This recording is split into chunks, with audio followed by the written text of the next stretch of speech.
The dust-filled air crackled with tension as Darcy Donovan stood defiant before the jeering crowd, her wrists raw from the ropes binding them.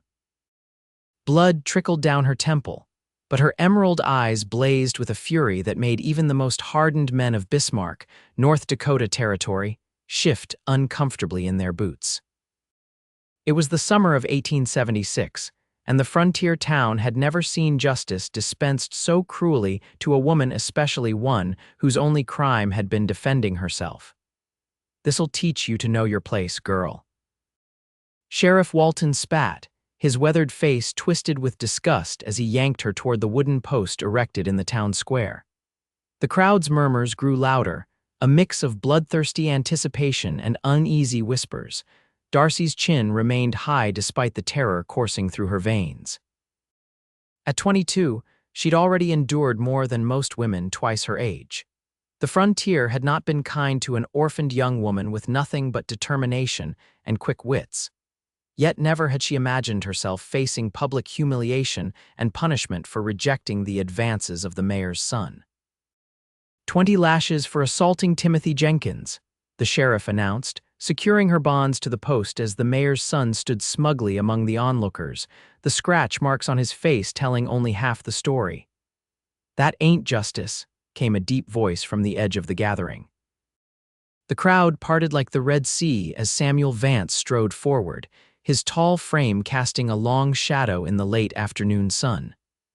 New to Bismarck, the cowboy had already earned a reputation for being fair but formidable. His dark blue eyes surveyed the scene with barely contained anger, hand resting casually on his holstered Colt. "This don't concern you, cowboy," Sheriff Walton warned, his hand twitching near his own weapon. "A man forcing himself on a woman, and she's the one being punished." Samuel's voice carried across the now silent square. "That concerns any man with a conscience." Darcy's eyes locked with his, surprise mingling with a flicker of hope. She'd seen the tall stranger around town for the past week, but had never spoken to him. What she saw now in his steady gaze was something rare in her experience: respect. "She's a troublemaker," the mayor huffed, stepping forward. "This punishment is lawful." "Then your law needs mending," Samuel replied evenly, moving closer to the post. With deliberate movements, he reached for the ropes binding Darcy. "She'll walk free beside me," the sheriff drew his gun. One more step and Samuel's own weapon appeared so quickly few saw him draw. "You'll what, Sheriff? Shoot an unarmed woman and a man defending her honor." "Is that the kind of town Bismarck aims to be?" A tense silence settled over the square as the townspeople watched the standoff. Some shifted uncomfortably, reconsidering their eagerness for the spectacle. "My father will have you run out of town for this," Timothy Jenkins threatened, his face reddening beneath the scratches. Samuel's expression didn't change as he addressed the crowd. "Anyone here see what happened between Miss Donovan and young Jenkins?" "I did," came a female voice. Sarah Miller, the baker's wife, stepped forward nervously. "I saw Timothy follow her behind the mercantile. She was screaming for him to stop when I got there." Other voices joined in, people who had suspected Timothy's behavior toward women for some time but had been too afraid to speak against the mayor's family. The mayor's face had gone pale, his authority visibly crumbling as the truth emerged. The sheriff lowered his gun slightly, uncertain. Samuel took advantage of the moment, stepping forward and cutting Darcy free with his hunting knife. "You'll walk free beside me," he repeated softly for her ears alone. "Why?" she whispered, rubbing her raw wrists as she stood on shaky legs. "Because no one deserves to be chained for defending their honor," he answered, his steady hand at her elbow. The crowd parted as Samuel guided Darcy away from the post, no one quite daring to stop them. The sheriff looked to the mayor for direction, but the older man seemed suddenly aware of the shifting tide of public opinion. "This isn't over," the mayor called after them, but his voice lacked conviction. Samuel paused and turned. "You're right about that, Mayor Jenkins. It isn't over. But neither is it continuing the way you planned," he addressed the crowd. "Bismarck needs to decide what kind of town it wants to be, one where might makes right, or one where justice actually means something." As they walked away, Darcy felt the weight of every stare upon her back. She'd lived in Bismarck for nearly a year, working at the Silver Spur Saloon as a serving girl, not a soiled dove as some assumed. She'd fought hard to maintain her dignity in a place that offered few options for a woman alone. "You've made powerful enemies today," she murmured as they reached the edge of the square. Samuel's face remained impassive. "Wouldn't be the first time." "Where are we going?" she asked, suddenly aware she was following a stranger. "To Doc Miller's to tend that cut on your head," he answered. "After that, wherever you feel safe." Darcy almost laughed. Safety was a luxury she hadn't known in a long time. "I have a room above the Silver Spur, but after today." "We'll figure something out," he assured her. "I don't abandon people who need help." She studied him as they walked, trying to understand his motives. Men didn't help women without expecting something in return. That was the harsh lesson the frontier had taught her. "I don't have money to repay you," she said bluntly. A hint of a smile touched his lips. "Not asking for payment, Miss Donovan." "Then what are you asking for?" He stopped and faced her directly. "Nothing. Some things a man does because they need doing, that's all." The conviction in his voice silenced her questions. For now, at least, she would trust this stranger who had risked everything to cut her free. Doc Miller's small office was mercifully empty. The kindly physician cleaned and bandaged Darcy's head wound while shooting curious glances at Samuel, who stood guard by the window, watching the street. "You're stirring up a hornet's nest, Vance," the doctor commented as he worked. "Hornets were already stirred," Samuel replied without turning. "Just made them visible is all." When the doctor finished, Samuel paid him despite Darcy's protests. Outside, the afternoon was waning, golden light bathing the dusty street. "They'll come looking for me at the Silver Spur," Darcy said, anxiety creeping into her voice. Samuel nodded thoughtfully. "I've got a room at Mrs. Holloway's boarding house. The widow's known for her shotgun and strict moral code. You'll be safe there tonight while we sort this out." Darcy raised an eyebrow. "Unless you'd prefer to handle the mayor and his son alone," Samuel replied with the ghost of a smile.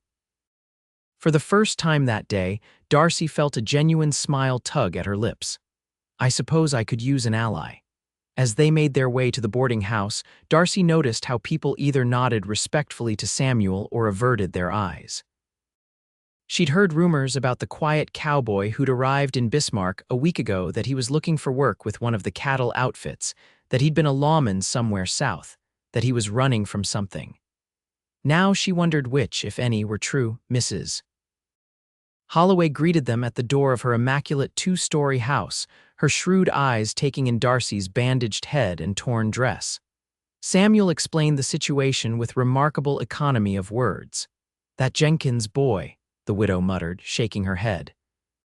"Been needing someone to stand up to him and his father for years." She looked Darcy over again. "You can have the room next to Mr. Vance. I don't normally allow unmarried ladies, but these are unusual circumstances." "Thank you, madam," Darcy said, overwhelmed by the unexpected kindness. "Get yourself cleaned up. Supper's at 6, Mrs. Holloway instructed before bustling away. The room was small but clean, with a narrow bed, washstand, and window overlooking the back garden. For Darcy, accustomed to the cramped, noisy quarters above the saloon, it felt like luxury. Samuel left her to rest, promising to return for supper. When he'd gone, Darcy sat on the edge of the bed and finally allowed herself to tremble. The events of the day crashed over her: Timothy's attack, her desperate defense, the public humiliation, and then this stranger's unexpected intervention. Why had Samuel Vance stepped forward? Men like him, capable, steady men who could handle themselves in a fight, were rare enough. Men who would risk their standing for a woman they didn't know were rarer still. At supper, Mrs. Holloway's dining room held only 3 other boarders besides Samuel, a railroad clerk, a schoolteacher, and a cattle buyer passing through. They ate roast beef and potatoes while carefully avoiding mention of the day's events, though their curious glances at Darcy spoke volumes. After the meal, Samuel suggested they sit on the front porch. The evening was cooling and a gentle breeze offered relief from the day's heat. They settled into rocking chairs, the creak of wood the only sound for several minutes.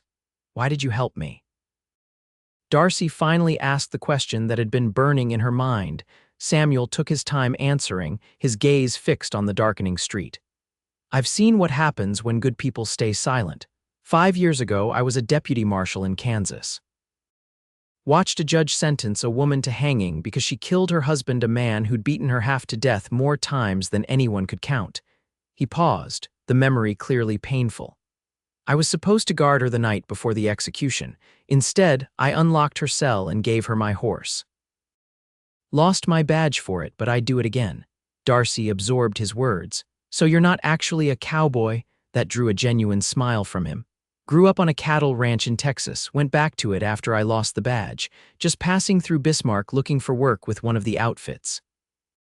And now you've likely ruined your chances of finding it, she observed. He shrugged. Some things matter more than a job. They sat in companionable silence as stars appeared in the darkening sky. For the first time in years, Darcy felt something like peace settling over her. It was temporary, she knew. Tomorrow would bring fresh challenges: the mayor's retribution, the question of her livelihood, the uncertainty of her future in Bismarck. But tonight she allowed herself to simply breathe.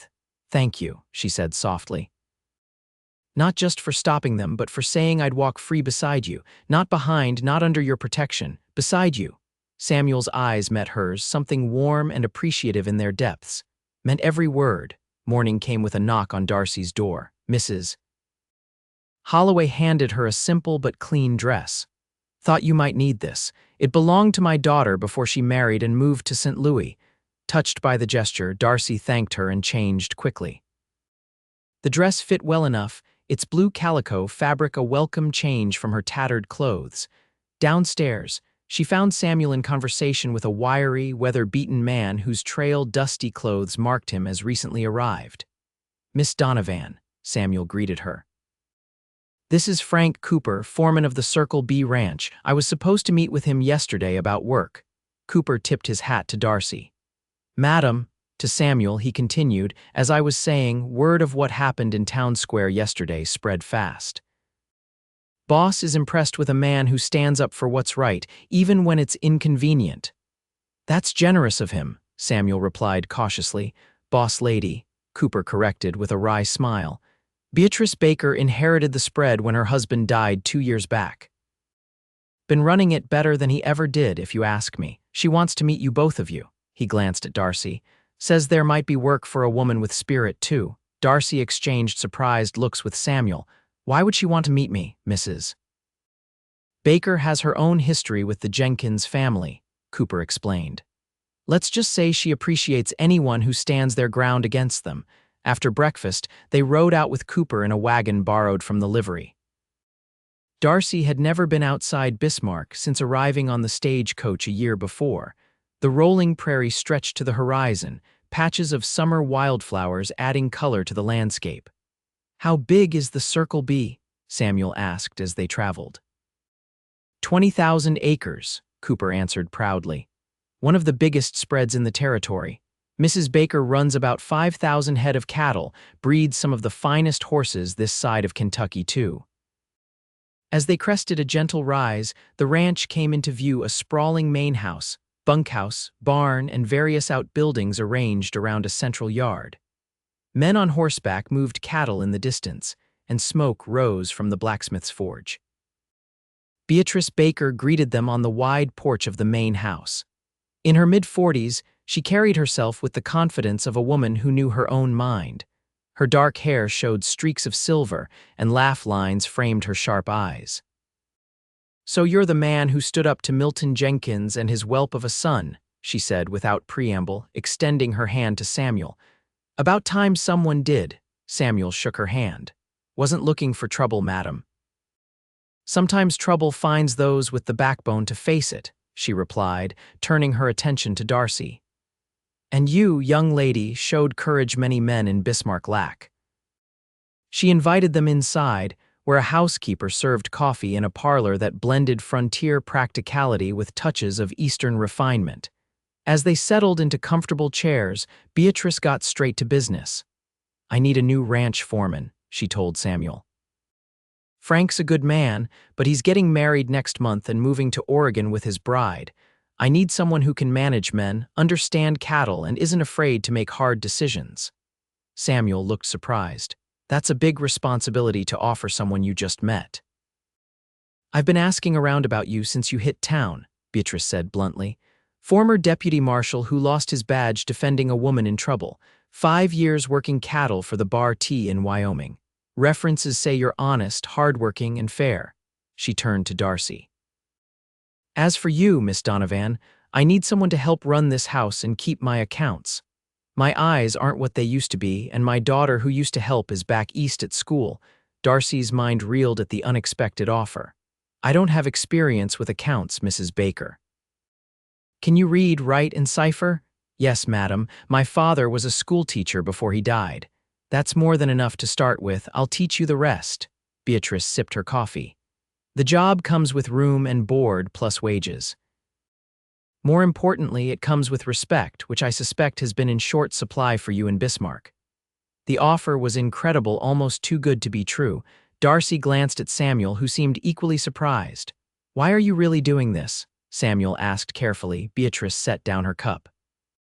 10 years ago, Timothy Jenkins was 16. My daughter Rebecca was 15. He cornered her in town one day if a shopkeeper hadn't interrupted. She paused, old anger flashing in her eyes. Milton Jenkins called my daughter a liar and a temptress. My husband nearly killed the boy, and only my intervention stopped him. The Jenkins family has been trying to ruin us ever since. She leaned forward. I protect my own, Mr. Vance. Anyone who stands against the Jenkins family has a friend in me. But more than that, I need capable people I can trust. Think about my offer, both of you. You can give me your answer tomorrow. After a tour of the ranch and a hearty midday meal, Cooper drove them back to town. The ride was mostly silent, both lost in their own thoughts about Beatrice Baker's unexpected proposition. As they approached Bismarck, Samuel finally spoke. What do you think of Mrs. Baker's offer? Darcy watched the town's buildings grow larger on the horizon. It seems like salvation appearing out of nowhere. I've learned to be wary of such things. She's known to be fair but demanding, Samuel said. The hands respect her. Are you considering accepting? He nodded slowly. I came to Dakota territory looking for work with cattle. This is better than I hoped for. After a pause, he added, but I won't accept without knowing you're safe, whether at the Circle B or elsewhere. The simple declaration touched Darcy deeply. In her life, people had either wanted something from her or simply didn't care if she lived or died. Samuel's steadfast concern was unfamiliar territory. I think I'd like working for Mrs. Baker, she admitted. It would be a fresh start, away from the saloon and everything else. Back in town, tension hung in the air. People watched them from windows and doorways as they made their way to Mrs. Holloway's boarding house. Inside, the widow met them with a worried expression. Sheriff's been here looking for you both, she reported. Says the mayor wants to press charges against Miss Donovan for assaulting his son and against you, Mr. Vance, for interfering with justice. That didn't take long, Samuel muttered. There's more, Mrs. Holloway continued. Your things from the Silver Spur were tossed into the street, Miss Donovan. I had the Wilkins boy collect what he could. She gestured to a small bundle on a chair. Darcy felt her chest tighten. Everything she owned in the world reduced to a pathetic bundle. Thank you, Mrs. Holloway. What will you do? The widow asked. Samuel and Darcy exchanged looks. We need to speak with the sheriff, he said. Clear this up before accepting Mrs. Baker's offer.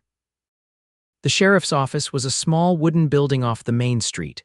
Inside, they found not only Sheriff Walton but also Mayor Jenkins and his son Timothy, whose scratched face had been joined by a spectacular black eye that hadn't been there the day before.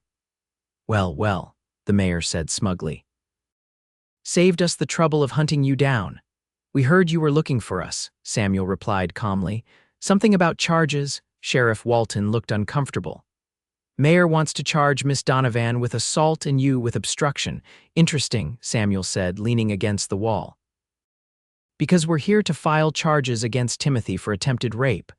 The young man's face flushed crimson. That's a lie, we have witnesses, Darcy spoke up, finding her courage. Sarah Miller saw you and others have come forward about previous incidents. The mayor slammed his hand on the desk. This is absurd. Timothy is engaged to Eliza Marshall. He would never soil himself with a saloon girl. Does Eliza know about his habits? Samuel asked mildly. A flicker of alarm crossed both Jenkins' men's faces. "Sheriff," Samuel continued, "you have a choice to make. You can follow the mayor's orders and charge us, which means a proper trial where multiple witnesses will testify about young Timothy's behavior toward women in this town. Or you can recognize that pursuing this would hurt the Jenkins family far more than it would hurt us." Sheriff Walton looked distinctly uncomfortable, caught between his loyalty to the mayor and his awareness of the potential scandal. "What exactly are you proposing?" the mayor asked tightly. "Simple," Samuel replied. "You drop all talk of charges against Miss Donovan and myself. In return, we won't pursue charges against Timothy. We're leaving Bismarck anyway, so you'll be rid of us." "Leaving," the sheriff raised an eyebrow. "Mrs. Baker at the Circle B has offered us positions," Darcy explained, taking satisfaction in the way the mayor's face darkened at the mention of his longtime adversary. A tense silence filled the office as Mayor Jenkins calculated his options. Finally, he nodded curtly. "Fine, no charges. But if either of you sets foot in Bismarck again, all bets are off." "That applies to your son as well," Samuel countered. "He stays away from Miss Donovan." The standoff ended with reluctant agreement on all sides. Outside, Darcy released a breath she hadn't realized she'd been holding. "You think they'll honor it?" she asked as they walked away. "The mayor will," Samuel assessed. "He cares about his reputation too much to risk a public scandal. Timothy?" He shrugged. "We'll need to watch our backs for a while."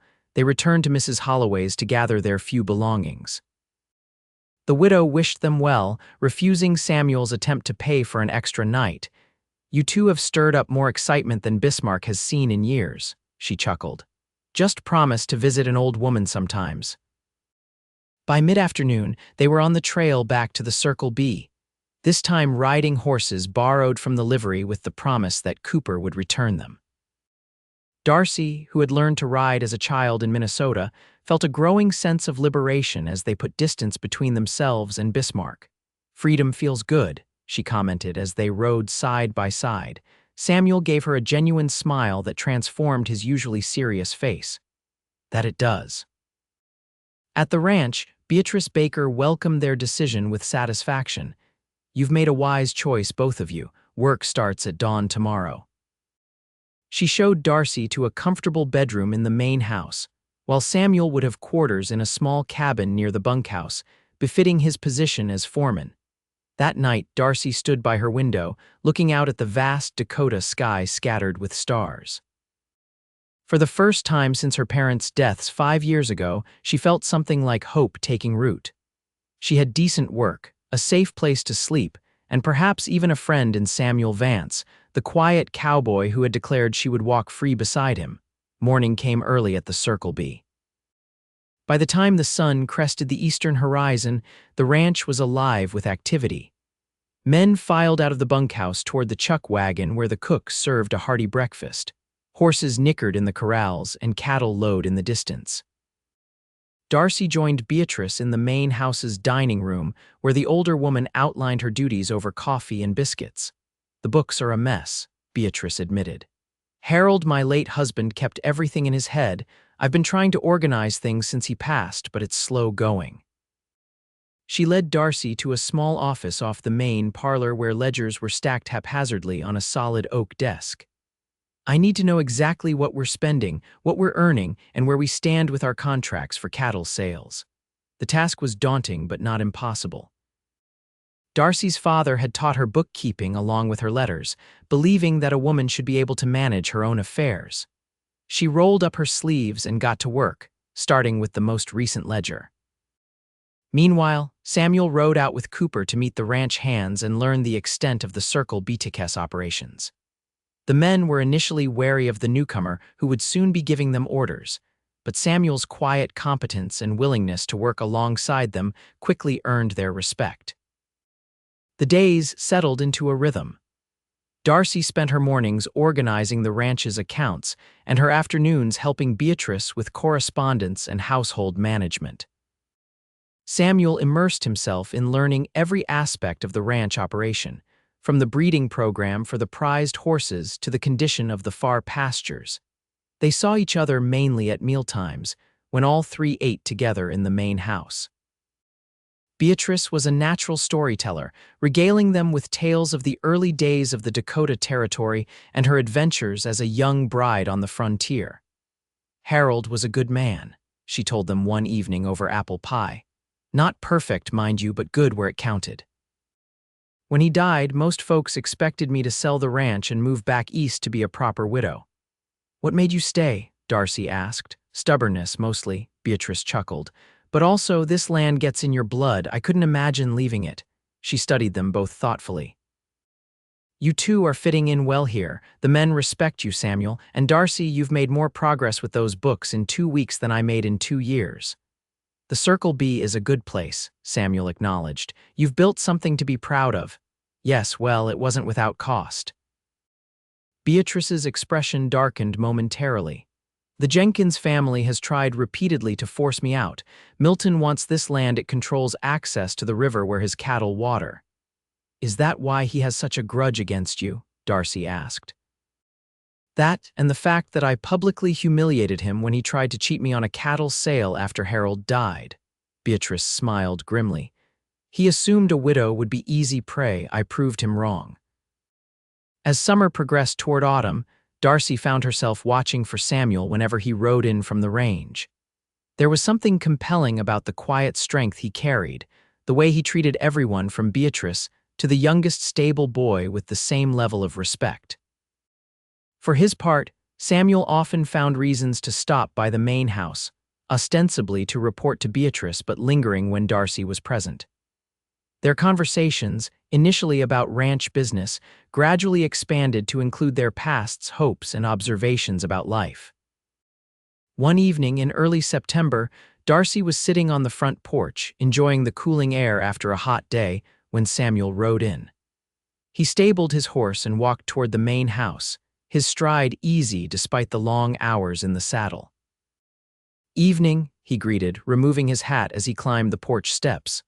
"Mind some company?" "Not at all," she replied, gesturing to the empty chair beside her. He settled into it with a tired sigh. "Long day. We moved the cattle from the north pasture. The grass is getting thin with the dry weather.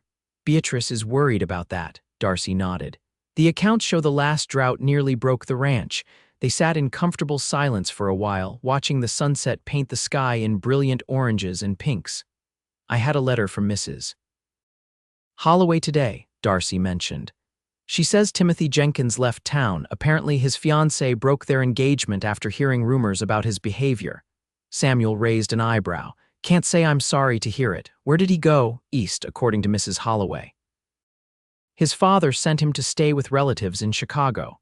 She hesitated, then added, "The mayor is apparently telling everyone it was his idea to give his son better opportunities." "Saving face," Samuel observed. "At least it means one less threat to worry about." Darcy studied his profile in the fading light. "Do you ever regret it? Helping me that day? Your life would be very different if you hadn't." He turned to look at her directly, his blue eyes serious. "Not for a single moment." The simple declaration hung between them, charged with meaning neither was quite ready to voice. Darcy felt heat rise to her cheeks and looked away. "I should check on supper," she said, rising hastily. Samuel caught her hand gently as she passed. "Darcy." Just her name, spoken softly, but it held her in place. "I'm glad every day that I was in that square." Their eyes met, and something shifted between them, an acknowledgement of feelings that had been growing steadily since that first day in Bismarck. The moment was broken by the dinner bell. Samuel released her hand, and they walked inside together, a new awareness humming between them. Beatrice noticed the change immediately, her sharp eyes missing nothing as they took their places at the table. "I've been thinking," she announced as the housekeeper served the roast, "that we should have a harvest dance here at the ranch. Invite some of the neighboring ranchers and their families. Good for morale before winter sets in." "That sounds lovely," Darcy said, grateful for the distraction. "It'll be a lot of work," Samuel pointed out practically. "That's why I have you too," Beatrice smiled. "Besides, it's time this house saw some celebration again. It's been too quiet since Harold passed." The dance was set for the first weekend in October. Invitations were sent to neighboring ranches, and preparations began in earnest. The bunkhouse buzzed with excitement. Such gatherings were rare treats for the ranch hands, providing opportunities to socialize and perhaps court young women from nearby homesteads. For Darcy, the weeks leading up to the dance were filled with both anticipation and nervousness. Her relationship with Samuel had evolved into something warm and comfortable, yet still undefined. They sought each other's company whenever possible, sharing stories of their lives before the Circle B, discovering common ground despite their different paths. She learned that he had grown up on a struggling ranch in Texas, the oldest of 5 children.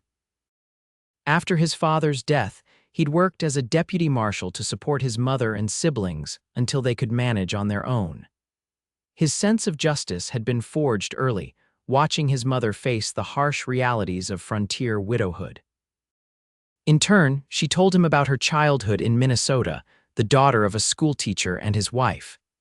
How both had died of influenza when she was 17, leaving her alone to make her way in the world.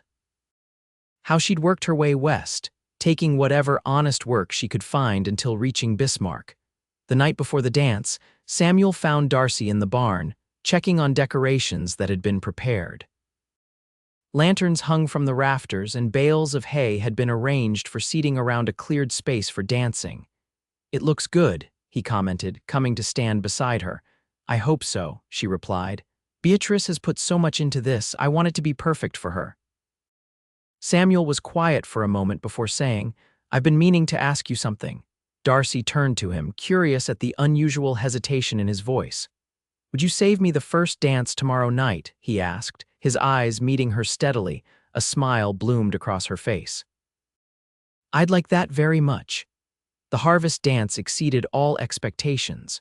Ranchers from miles around arrived with their families, the barn was transformed with lanterns and fall decorations, and a trio of musicians from a neighboring spread provided lively music. Beatrice, resplendent in a deep burgundy dress that had been languishing in her wardrobe for years, greeted her guests with obvious pleasure. Darcy wore a gown borrowed from Beatrice green silk that the older woman insisted brought out her eyes. When she emerged from the house, she saw Samuel waiting at the bottom of the porch steps. He had traded his work clothes for a clean black suit that fit his broad shoulders perfectly. For a moment he seemed speechless. "You look beautiful," he finally said, offering his arm. "Thank you," she replied, feeling a flutter of nerves as she placed her hand on his sleeve. "You clean up rather nicely yourself." The evening began with a feast laid out on long tables, followed by the clearing of dishes for dancing to begin. True to his word, Samuel claimed Darcy for the first dance, a lively reel that had them both laughing as they navigated the steps. When the music slowed to a waltz, he drew her closer. "I'm not much of a dancer," he admitted. "You're doing fine," she assured him, acutely aware of his hand at her waist, the scent of soap and leather that clung to him. They moved together in perfect rhythm, as though they'd danced 100 times before. Around them, other couples circled the floor, but Darcy was aware only of Samuel, of the warmth in his blue eyes as they locked with hers. "I never thought I'd find this," he said quietly. "Find what? A place that feels like home, people who feel like," he hesitated, "like family." The word hung between them, laden with meaning. Darcy's heart quickened. "Is that what we're becoming? Family?" Samuel guided her through a turn before answering. "I hope we're becoming something more than that." Before she could respond, the dance ended, and they were separated by the demands of hospitality. Samuel needed to oversee the ranch hands who were managing the horses and carriages, while Darcy was called to help Beatrice with refreshments. The night continued, a whirl of music, laughter, and conversation. Darcy danced with several of the neighboring ranchers and their sons, always aware of Samuel's gaze following her. When they finally found themselves together again, it was late, and the party was beginning to wind down. "Walk with me," he asked, nodding toward the door. Outside, the night was clear and cool, stars scattered like diamonds across the velvet sky. They walked in companionable silence to the garden behind the main house, where Beatrice's roses were silhouettes in the moonlight. "I meant what I said earlier," Samuel said, stopping beneath an ancient oak tree. "About hoping we're becoming something more than family." Darcy's heart hammered in her chest. What did you have in mind? Instead of answering with words, Samuel gently tilted her chin up and lowered his lips to hers. The kiss was tender, a question rather than a demand. Darcy responded with a warmth that surprised even herself, her hands coming up to rest against his chest. When they parted, his smile was visible even in the dim light. "That's what I had in mind, Miss Donovan. I believe I could become accustomed to that, Mr. Vance," she replied with a matching smile. Their newfound understanding brought a deeper dimension to their days at the Circle B. Stolen kisses behind the barn, lingering glances across the dining table, and long conversations on the porch became precious moments in their busy lives. Beatrice watched their blossoming romance with undisguised approval. "About time," she commented one evening when she caught them holding hands. "Been wondering how long it would take you two to figure out what everyone else could see plain as day." As autumn deepened toward winter, the work on the ranch intensified. Cattle needed to be moved to winter pastures. Buildings required reinforcement against coming storms, and supplies had to be laid in for the months when travel would be difficult. It was during this busy time that trouble returned. Darcy was alone in the main house one afternoon, working on the accounts when a wagon pulled up outside. Through the window, she saw Milton Jenkins himself climb down, accompanied by two men she didn't recognize. Her first instinct was to find Samuel, but he had ridden out to the north pasture with most of the hands and wouldn't be back for hours. Beatrice was visiting a sick neighbor. Only the cook and a couple of stable boys remained near the main house. Taking a deep breath, Darcy straightened her dress and went to the door. She would not cower before this man, Mayor Jenkins. She greeted him coolly. "What brings you to the Circle B?" His smile was more of a sneer. "Miss Donovan, how interesting to find you playing Lady of the Manor. Is Mrs. Baker at home?" "Mrs. Baker is away. I can take a message for her." Jenkins gestured to his companions. "These gentlemen are from the Territorial Land Office. We're here on official business regarding property boundaries." Alarm bells rang in Darcy's mind. Beatrice had mentioned ongoing disputes with Jenkins over land. "I'm afraid I can't help you without Mrs. Baker present," she said firmly. "Perhaps you could return tomorrow." "This won't wait," Jenkins insisted, his tone hardening. "Either you invite us in to discuss this civilly, or we'll proceed without Mrs. Baker's input." Trapped between bad options, Darcy reluctantly stepped aside. "You may wait in the parlor. I'll have coffee brought in." Once the men were seated, she excused herself to speak to the cook, instructing him to send one of the stable boys to find Samuel immediately. In the parlor, Jenkins wasted no time getting to his point. "These gentlemen have discovered a significant error in the original survey of this property. The true boundary line puts the North Creek and the water right squarely on my land." One of the officials, a nervous-looking man with spectacles, spread a map on the table. "There appears to be a discrepancy in the original filing," he explained. Darcy examined the map carefully. "The error would strip the Circle B of its primary water source, rendering much of the ranch useless for cattle. This seems very convenient for you, Mayor Jenkins," she observed. His expression hardened. "The law is the law, Miss Donovan. Mrs. Baker has been using my water illegally for years." "These boundaries have been established for over a decade," Darcy pointed out. "Mrs. Baker has all the original deeds and surveys in her files." "Which we'll need to examine," the second official stated. Darcy's mind raced. Something about this felt wrong. The timing, Jenkins's smugness, the official's eagerness to proceed without Beatrice present. She needed to stall. "The deed records are extensive," she said carefully. "I couldn't possibly locate them without Mrs. Baker's guidance. She organizes her files in her own, unique way." Jenkins's eyes narrowed. "You're the bookkeeper, aren't you? Finding documents should be well within your capabilities. Ranch accounts are one thing, Mayor Jenkins. Mrs. Baker's personal files are quite another." Darcy stood her ground, praying the stable boy had found Samuel. "I'm sure you understand the delicacy of the situation. Without Mrs. Baker present, I simply cannot access her private documents." The standoff continued, tension building in the room. Jenkins became increasingly agitated while Darcy maintained a facade of polite firmness. An hour passed, then two. The officials grew restless, checking their watches and exchanging glances. Just as Jenkins's patience appeared to snap, the sound of approaching horses reached them. Relief flooded through Darcy as Samuel's voice called out in the yard. The parlor door opened moments later and Samuel strode in, still dusty from the trail. His expression was calm, but Darcy recognized the dangerous glint in his eyes.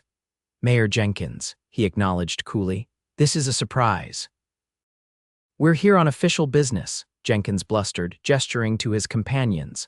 "So I understand," Samuel replied, moving to stand beside Darcy. "Fortunately, Mrs. Baker is just behind me. She'll be here momentarily." Jenkins's face registered alarm. "These gentlemen are on a tight schedule." "Perhaps we should wait for the property owner," Samuel finished firmly. "That would be the proper procedure, wouldn't it, gentlemen?" He fixed the officials with a steady gaze that made them shift uncomfortably.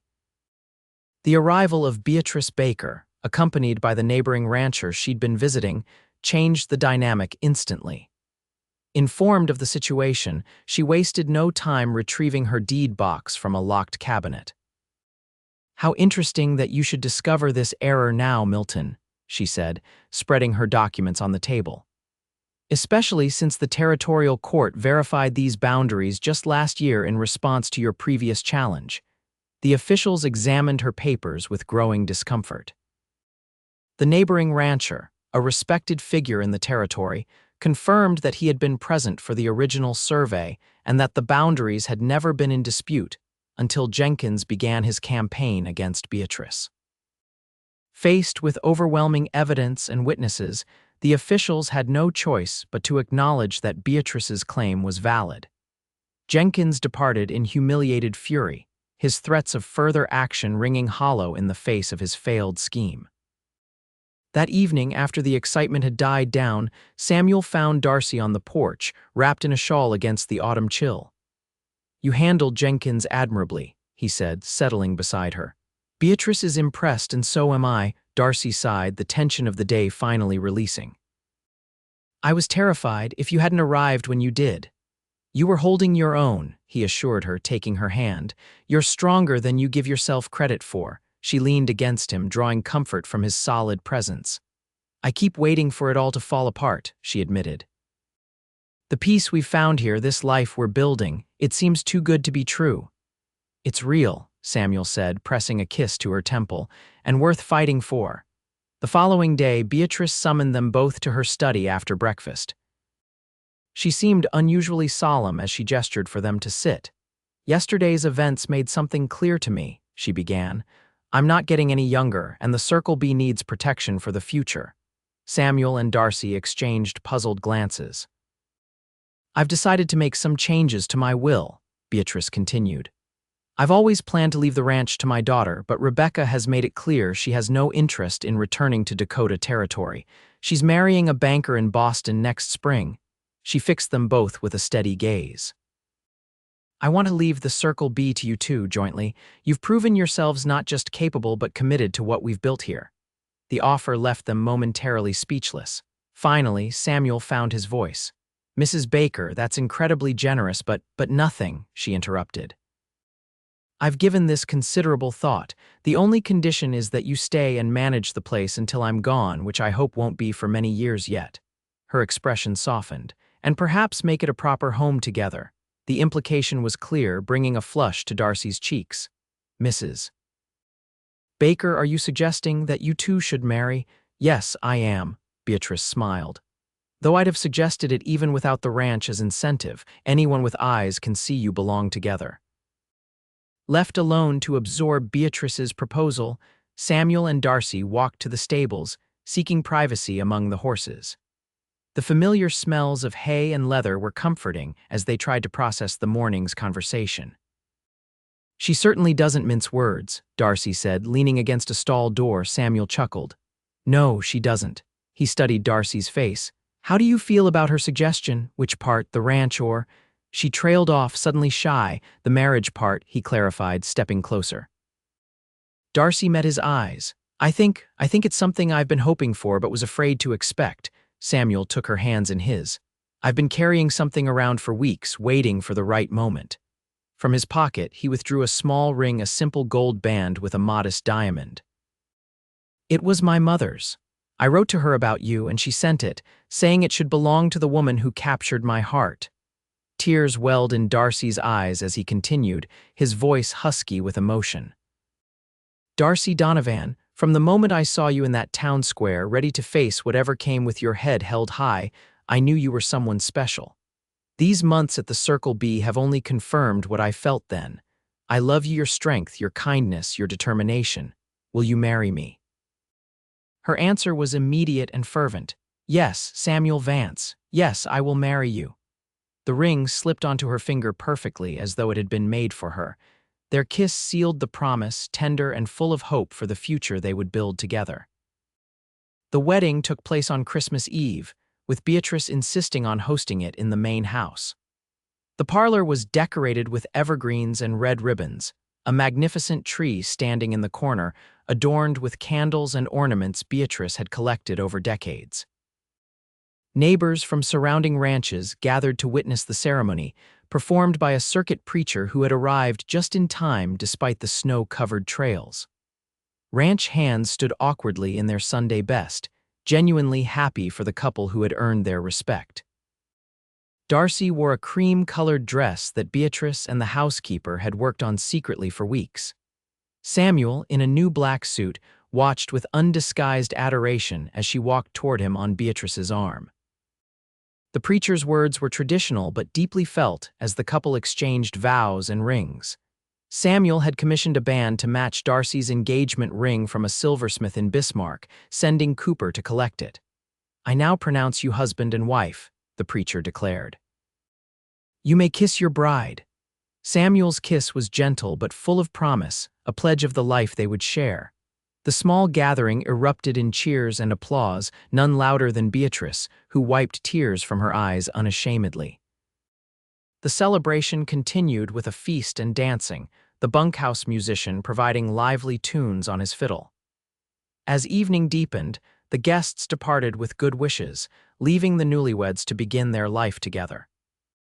Beatrice had insisted they take the small cabin at the edge of the property, refurbished as a wedding gift. "Every couple needs their own place," she declared, "even if you'll still be taking most meals with a meddling old woman."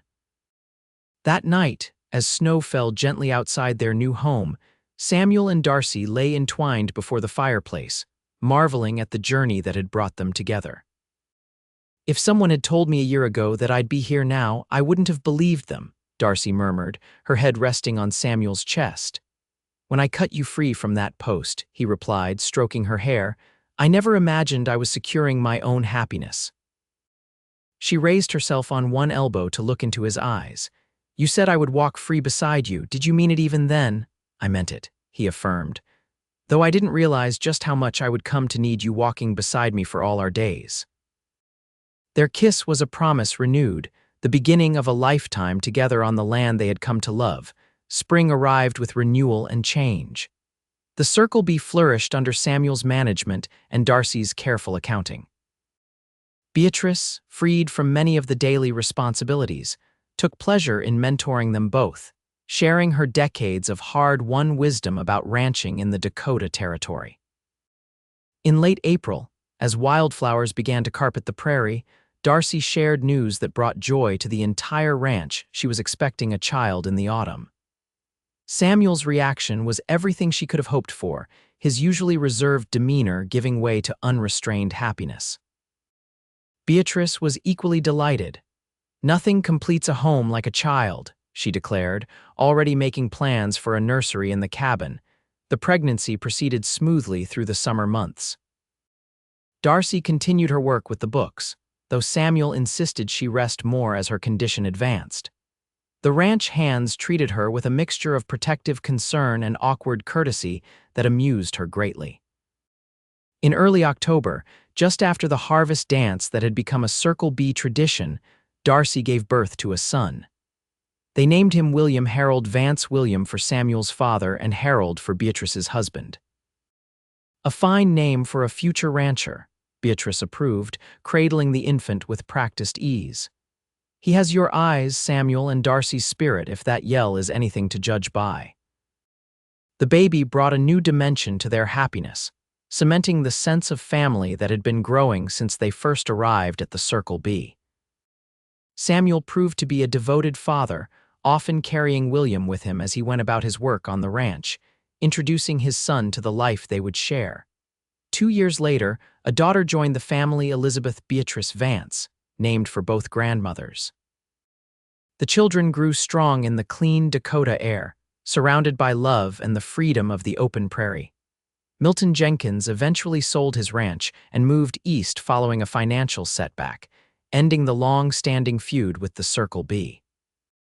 Timothy never returned to the territory, apparently finding a more suitable life in Chicago society. Beatrice lived to see both children grow into their early school years, her fierce spirit undimmed even as her body weakened. When she passed peacefully in her sleep at the age of 72, the entire territory mourned the pioneering woman who had helped shape the community. True to her word, she left the Circle B to Samuel and Darcy, who continued her legacy of fair dealing and innovation. Under their stewardship, the ranch prospered, becoming known for its quality cattle and horses throughout the growing state of North Dakota. On their 10th wedding anniversary, Samuel took Darcy to the highest point on the property, where they could see the full expanse of the Circle B spreading below them. The main house, the barn, the bunkhouse, and their own cabin, now expanded to accommodate their growing family, stood as testament to what they had built together. "Do you ever think about that day in Bismarck?" he asked as they sat on a blanket, watching the sunset paint the prairie gold. "Often," Darcy admitted. "It was the worst and best day of my life." Samuel took her hand, his thumb gently caressing the wedding ring that had not left her finger in a decade. "When I saw them trying to chain you to that post, something in me couldn't stay silent. Something told me you were worth fighting for. And when you said I would walk free beside you," she continued softly, "it was the first time anyone had seen me as an equal, not someone to be protected or controlled." He pulled her close, his arms strong and secure around her. "You've more than proven me right, Mrs. Vance. I couldn't ask for a better partner in this life." From the valley below, they heard the children's laughter as William and Elizabeth played in the yard under the watchful eye of their nurse. Soon they would need to return to the main house for the anniversary dinner the ranch hands had insisted on preparing, but for now they savored this moment alone together. "I love you, Samuel," Darcy whispered, leaning into his embrace. "Thank you for giving me freedom and love in equal measure." His kiss was tender, familiar yet still thrilling after all their years together. "Always, Darcy, always." As the sun sank below the horizon, they made their way down the hill toward home, walking side by side as they had since that fateful day in Bismarck, partners in all things. Bound not by chains but by choice, love, and the shared dream that had become their reality at the Circle B. The years continued to flow, marking their lives with moments of joy, challenge, and growth. William and Elizabeth were joined by a younger brother, James, completing their family. The children thrived in the ranch environment, each developing their own connection to the land and the lifestyle their parents had embraced. By the turn of the century, the Circle B had become one of the most respected ranching operations in North Dakota. The railroad's expansion brought new markets for their cattle, and Samuel's forward-thinking management kept them prosperous even as smaller ranches struggled with changing times. Darcy's role evolved as well. Her bookkeeping skills expanded into a broader business acumen that complemented Samuel's practical knowledge perfectly. Together, they navigated the transition from frontier ranching to modern agriculture, adapting while maintaining the values that had made the Circle B special under Beatrice's guidance. Their children grew into capable adults with strong characters shaped by their upbringing. William, inheriting his father's quiet strength and his mother's sharp mind, showed every indication of being able to carry the ranch into the next generation. Elizabeth, spirited and independent, pursued education in a way that would have made Beatrice proud, attending college in St. Paul before returning to teach in the local school. James, the youngest, combined his siblings' qualities with a natural charm that made him a favorite throughout the county. On warm summer evenings, Samuel and Darcy still sat together on their porch, watching the sunset as they had done for decades. Their hands, now showing signs of age and work, remained entwined as naturally as breathing. Do you ever regret it? Darcy asked one such evening, echoing a question she had posed many years before.